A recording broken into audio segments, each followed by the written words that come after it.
Good morning, Montfortians. Let's start with today's topic, that is electrical properties of solids.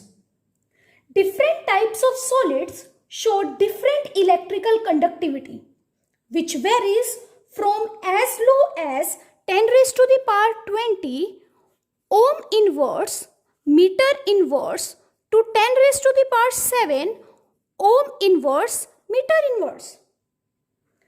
Depending upon the difference in electrical conductivities, the solids are classified into the following three types: conductors, insulators, and semiconductors.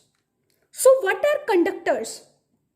Conductors are the solids which have conductivities in the range 10 raised to the power 4 to 10 raised to the power 7 ohm inverse meter inverse. And metals have conductivity of the order of 10 raised to the power 7 ohm inverse meter inverse, and hence they are the best conductor of electricity. Conductors are further classified into two types, that is metallic conductors and electrolytic conductors.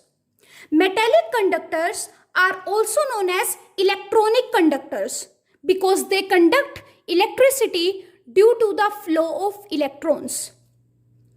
Metallic conductors are those which conduct electricity without undergoing any chemical change.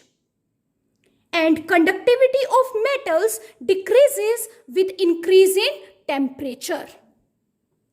Again, metallic conductors are those conductors which conduct electricity without undergoing any chemical change. And they conduct electricity due to the presence of free electrons, and that is why they are known as electronic conductors. Conductivity of metals decreases with increase in temperature. Electrolytic conductors are those which conduct electricity with undergoing chemical change, and they conduct electricity due to the presence of ions. They do not conduct electricity in solid state. Electrolytic conductors do not conduct electricity in solid state. They only conduct electricity in the molten state. And second is semiconductors. Semiconductors are the solids which have conductivity in between conductors and insulator. And their electrical conductivity range is 10 raised to the power 6 to 10 raised to the power 4 ohm inverse meter inverse. Semiconductors are of two types. First is intrinsic semiconductors and second is extrinsic semiconductors. Let's understand these two one by one. So first is intrinsic semiconductors. Intrinsic semiconductors are those when certain changes are taking place in the substance itself. When certain changes are taking place in the substance itself, as a result of which they start conducting electricity. Substances like silicon and germanium show this type of behavior and are called intrinsic semiconductor. For example, silicon belongs to group 14 and therefore it is tetravalent in nature. As you can see in this, each silicon is bonded with 4 covalent bonds. And with increase in temperature, the bond between silicon and silicon will break. When bond will break, electron will release and it will create a vacancy known as positive hole.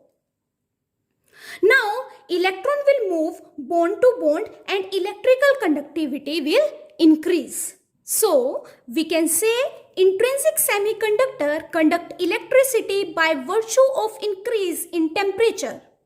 As the temperature increases, the bonds break, thereby releasing electrons and creating positive holes. Now, the crystal conduct electricity both by electrons and positive holes. Second type of semiconductor is extrinsic semiconductors. And extrinsic semiconductors are those where certain changes are taking place in the substance by adding impurity. And extrinsic semiconductor are of two types. First is N-type and second is P-type. N-type represent the concentration of negative charge and they conduct electricity by the movement of electrons. The impurity which is introduced in this type is pentavalent. And as you all know, pentavalent have 5 valencies. For example, when group 14 like silicon and germanium doped with group 14 like nitrogen, phosphorus, arsenic. Here, as you can see, germanium that belongs to group 14 are doped with arsenic that belongs to group 15. Then the dopant atoms form the 4 covalent bond. But the 5th electron not used in bonding becomes delocalized and contributes its share towards electrical conduction, and hence electrical conductivity will increase. And the next type of extrinsic semiconductor is P-type. Here P represent the concentration of positive charge and conduct electricity by movement of holes. What are holes? Holes are the vacancies created by movement of electrons. And the impurity which is introduced in this type of semiconductor is trivalent. For example, when group 14 is doped with group 13 like boron, aluminium, gallium, indium. In this, as you can see, when the germanium that belongs to group 14 are doped with indium, then the dopant atom forms 3 covalent bonds, 1, 2 and 3. But at the place of 4th electron, a hole is created. This hole moves throughout the crystal like a positive charge and give rise to electrical conductivity. N-type and P-type semiconductors are combined suitably to form a number of electronic components. First, electronic component is diode. A diode is a combination of P and N-type semiconductor which is used as a rectifier. Second is transistors. Transistors are used to detect or amplify radio or audio signals. They consist of PNP or NPN sandwich semiconductor. Third, photodiode. These are diodes which are capable of converting light energy into electrical energy and are used in solar cells. And the last type of electrical conductivity is insulators. Insulators are the solids which have very low conductivity values ranging from 10 raised to the power minus 20 to 10 raised to the power minus 10 ohm inverse meter inverse. Now the question over here comes, why metals conduct electricity by their own and insulator do not conduct electricity? So to explain this, one theory was given that is known as conduction band theory.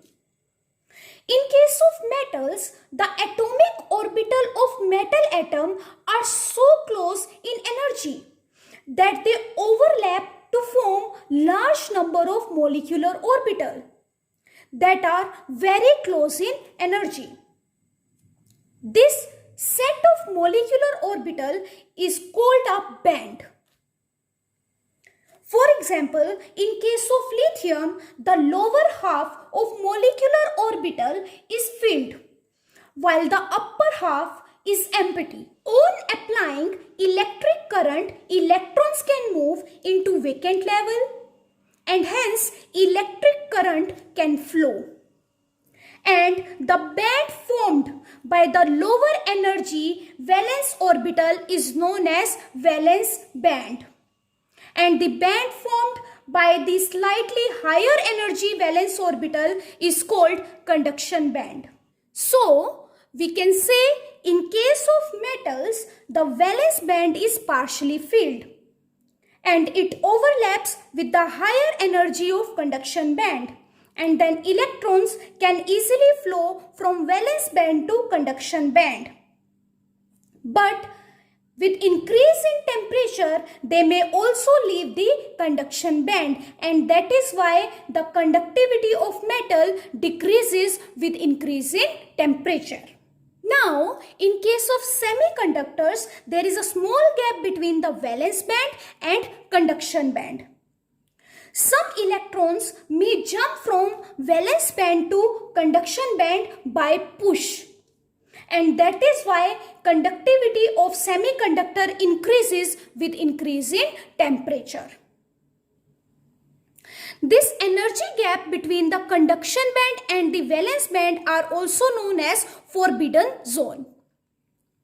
In case of insulator, there is a large gap between the valence band and the conduction band, and electron cannot jump from valence band to conduction band at all. And that is why this substance has extremely low conductivity and they behave as insulators. So now let's understand magnetic properties of solid. Magnetic properties of solid means when any crystal are placed in magnetic field, then how it will behave. This will going to tell its magnetic property. Based on the behavior of external magnetic field, the substances are divided into different categories. So first is diamagnetic.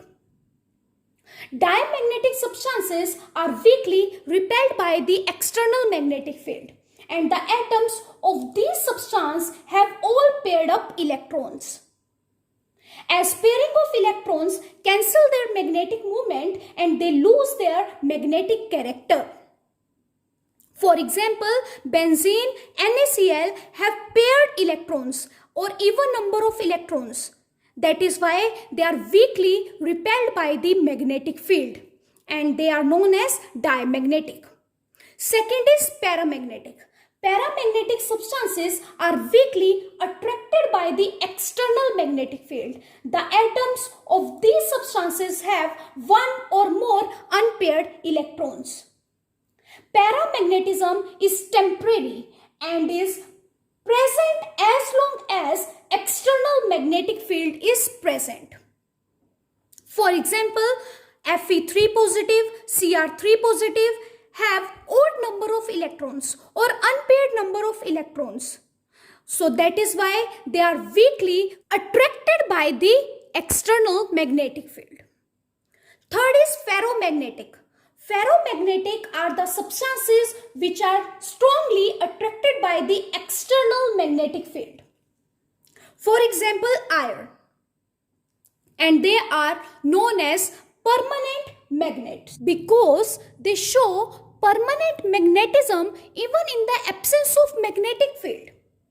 In solid state, the metal ions of these substances are grouped together in small regions called domains, and each domain acts like a tiny magnet.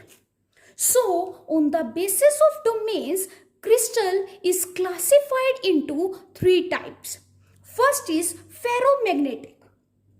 When such a substance is placed in a magnetic field, all the domains get oriented in the direction of magnetic field. A strong magnetic effect is produced. This ordering of domains persists even when the magnetic field is removed and the ferromagnetic substance becomes a permanent magnet. For example, CrO3, which is used to make magnetic tapes used for audio recording. Next is antiferromagnetic. Antiferromagnetic ferromagnetic are the substances which have domain structure similar to that of ferromagnetic, but their domains are oppositely oriented and cancel out each other's magnetic moment. For example, manganese oxide. Next is ferrimagnetic. Ferrimagnetic are the substances which have small value of net magnetic moment.